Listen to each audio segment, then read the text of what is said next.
गिनती और उसका 32वां बाब जो 42 आयात पर मुश्तमिल है। और बनी रूबन और बनी जद के पास चौपायों के बहुत बड़े बड़े गोल थे। सो जब उन्होंने यजीर और जिलाद के मुल्कों को देखा कि ये मकाम चौपायों के लिए नहायत अच्छे हैं, तो उन्होंने जाकर मूसा और एलीएज़र काहिन और जमात के सरदारों से कहा कि अतारात और देबून और यजीर और निमरा और हसबून और अलियाली और शबाम और नबू और बऊन, यानी वो मुल्क जिस पर खुदावंद ने इसराइल की जमात को फतह दिलाई है, चौपायों के लिए नहायत अच्छा है। और तेरे खादिमों के पास चौपाए हैं। सो अगर हम पर तेरे कर्म की नज़र है तो इसी मुल्क को अपने खादिमों की मिरास कर दे और हमको यर्दन पार ना ले जा। मूसा ने बनी रूबन और बनी जद से कहा, क्या तुम्हारे भाई लड़ाई में जाएं और तुम यहीं बैठे रहो? तुम क्यों बनी इसराइल को पार उतर कर उस मुल्क में जाने से जो खुदावंद ने उनको दिया है बेदिल करते हो? तुम्हारे बाप दादा ने भी जब मैंने उनको कादिस बरनी से भेजा कि मुल्क का हाल दरियाफ्त करें तो ऐसा ही किया था, क्योंकि जब वो वादी इसकाल में पहुंचे और उस मुल्क को देखा तो उन्होंने बनी इसराइल को बेदिल कर दिया, ताकि वो उस मुल्क में जो खुदावंद ने उनको इनायत किया ना जाएं। और उसी दिन खुदावंद का गज़ब भड़का और उसने कसम खाकर कहा कि उन लोगों में से जो मिस्र से निकल कर आए हैं 20 बरस और उससे ऊपर की उम्र का कोई शख्स उस मुल्क को नहीं देखने पाएगा, जिसके देने की कसम मैंने इब्राहिम और इसहाक और याकूब से खाई, क्योंकि उन्होंने मेरी पूरी पैरवी नहीं की, मगर युफना किंजी का बेटा कालिब और नून का बेटा यशुआ उसे देखेंगे, क्योंकि उन्होंने खुदावंद की पूरी पैरवी की। सो खुदावंद का कहर इसराइल पर भड़का और उसने उनको बेयाबान में 40 बरस तक आवारा फिराया, जब तक कि उस पुश्त के सब लोग जिन्होंने खुदावंद के रूबरू गुनाह किया था नाबूद ना हो गए। और देखो, तुम जो गुनाहगारों की नस्ल हो, अब अपने बाप दादा की जगह उठे हो, ताकि खुदावंद के कहरे शदीद को इसराइलियों पर ज्यादा कराओ, क्योंकि अगर तुम उसकी पैरवी से फिर जाओ तो वो उनको फिर बियाबान में छोड़ देगा और तुम इन सब लोगों को हलाक कराओगे।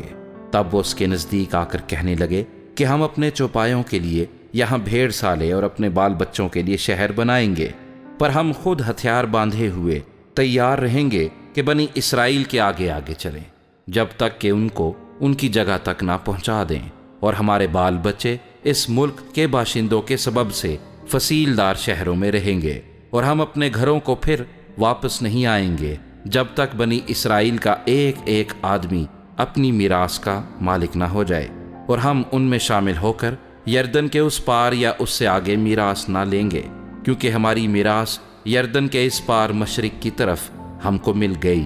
मूसा ने उनसे कहा, अगर तुम ये काम करो और खुदावंद के हुजूर मुसल्ला होकर लड़ने जाओ और तुम्हारे हथियार बंद जवान खुदावंद के हुजूर यर्दन पार जाएं, जब तक कि खुदावंद अपने दुश्मनों को अपने सामने से दफा ना करे और वो मुल्क खुदावंद के हुजूर कब्जे में ना आ जाए, तो इसके बाद तुम वापस आओ, फिर तुम खुदावंद के हुजूर और इसराइल के आगे बेगुनाह ठहरोगे, और ये मुल्क खुदावंद के हुजूर तुम्हारी मिल्कियत हो जाएगा। लेकिन अगर तुम ऐसा ना करो तो तुम खुदावंद के गुनाहगार ठहरोगे, और ये जान लो कि तुम्हारा गुनाह तुमको पकड़ेगा।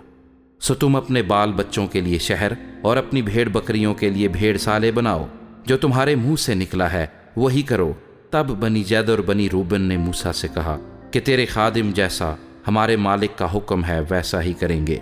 हमारे बाल बच्चे, हमारी बीवियां, हमारी भेड़ बकरियां और हमारे सब चौपाए जिलाद के शहरों में रहेंगे, पर हम जो तेरे खादिम हैं, सो हमारा एक एक मुसल्ला जवान खुदावंद के हुजूर लड़ने को पार जाएगा, जैसा हमारा मालिक कहता है। तब मूसा ने उनके बारे में एलीएज़र काहिन और नून के बेटे यशुआ और इसराइली कबाइल के आबाई खानदानों के सरदारों को वसीयत की और उनसे ये कहा कि अगर बनी जद और बनी रूबन का एक एक मर्द खुदावंद के हुजूर तुम्हारे साथ यर्दन के पार मुसल्ला होकर लड़ाई में जाए और उस मुल्क पर तुम्हारा कब्जा हो जाए, तो तुम जिलाद का मुल्क उनकी मिरास कर देना। पर अगर वो हथियार बांध कर तुम्हारे साथ पार न जाएं, तो उनको भी मुल्क कनान ही में तुम्हारे बीच मिरास मिले। तब बनी जद और बनी रूबन ने जवाब दिया कि जैसा खुदावंद ने तेरे खादिमों को हुक्म दिया है हम वैसा ही करेंगे। हम हथियार बांध कर خداوند کے حضور اس پار ملک کنعان کو جائیں گے، پر یردن کے اس پار ہی ہماری میراث رہے۔ تب موسیٰ نے اموریوں کے بادشاہ سیہون کی مملکت اور بسن کے بادشاہ اوج کی مملکت کو، یعنی ان کے ملکوں کو اور شہروں کو جو ان اطراف میں تھے، اور اس ساری نواحی کے شہروں کو، بنی جد اور بنی روبن اور منسی بن یوسف کے آدھے قبیلے کو دے دیا۔ تب بنی جد نے دیبون اور اطارات اور ارویر اور اطرات شوفان اور یزریر اور یگبہا اور بیت نمرہ اور بیت ہارن فصیلدار شہر اور بھیڑ سالے بنائے۔ اور بنی روبن نے حسبون اور الیالی اور کریتائم اور نبو اور بال معون کے نام بدل کر ان کو اور شبما کو بنایا، اور انہوں نے اپنے بنائے ہوئے شہروں کے دوسرے نام رکھے۔ اور منسی کے بیٹے مکیر کی نسل کے لوگوں نے جا کر جلاد کو لے لیا اور اموریوں کو جو وہاں بسے ہوئے تھے نکال دیا۔ تب موسیٰ نے جلاد مکیر بن منسی کو دے دیا، سو اس کی نسل کے لوگ وہاں سکونت کرنے لگے۔ اور منسی کے بیٹے یائر نے اس نواحی کی بستیوں کو جا کر لے لیا اور ان کا نام حوت یائر رکھا۔ اور نوبا نے کنات اور اس کے اتحاد کو اپنے تصرف میں کر لیا اور اپنے ہی نام پر اس کا بھی نام نوبا رکھا۔